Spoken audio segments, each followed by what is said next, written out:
Bonjour à tous, nouveau Quintet Flash ce mercredi, direction Cagnes-sur-Mer à l'occasion du prix des Bouches-du-Rhône.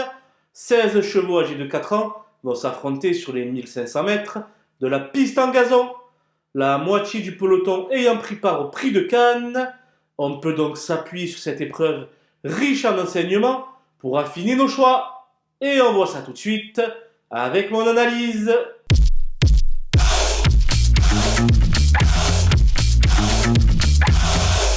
Les bases avec le 10 No Limit Dream qui fait montre d'une très belle régularité.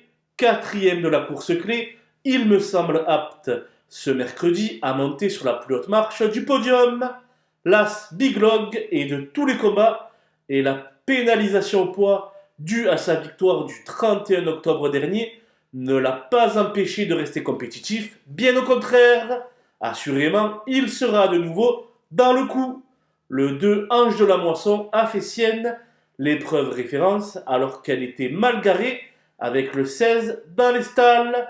Mieux lotie cette fois-ci, elle devra toutefois s'accommoder des 7 livres de pénalité. Plutôt pour une place. Les opposants avec le 15 Monsieur Cassiopée qui n'a pas été très heureux lors de ses plus récents parcours. Si la chance lui sourit de nouveau, il a largement les moyens de lutter pour les premières places. Le 8 French Defense vient d'ouvrir son palmarès sur ce parcours, une juste récompense pour cet élément très constant. Pour son retour dans les handicaps, il convient de le retenir en haut rang. En dernier lieu, le scénario de course n'a vraiment pas aidé le 4 Galichko dans son entreprise. Sujet sérieux, il mérite assurément un nouveau crédit. Sa compagne d'écurie, le 5 Side Dream, n'a pas fait de détails pour sa première sortie de l'année.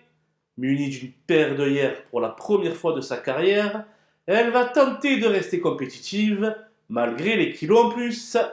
Mon coup de poker sera le numéro 13 Michelangelo qui vient d'intégrer les box de Patrice Cotier.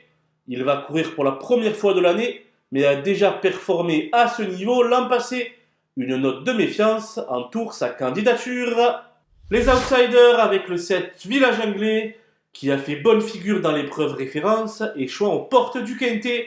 Le raccourcissement de la distance ne sera pas pour lui déplaire. C'est un placé en puissance. Le 14 Wrong Color se retrouve bien placé au poids par rapport à Side Dream. Désormais, elle devrait terminer beaucoup plus près de sa rivale. Le 9 Hoxton possède une belle chance théorique, mais les 3 mois sans courir devraient peser lourd dans la balance. Toutefois, elle peut être intégrée en bout de combinaison.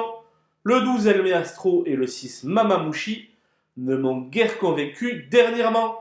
Ils sont plutôt arrangés dans la catégorie des seconds choix. Le 3 Chabandar me semble beaucoup trop chargé, qui plus est face à une solide opposition. Les amateurs de surprise se pencheront sur son cas. Le 11 Bluff et le 16 American Hop me semblent sur la pente descendante. J'ai donc pris le parti de les écarter. Voilà, nous avons passé en revue les 16 partants de ce prix des Bouches-du-Rhône. Je vous laisse avec ma sélection et mes conseils de jeu. Bonjour à tous!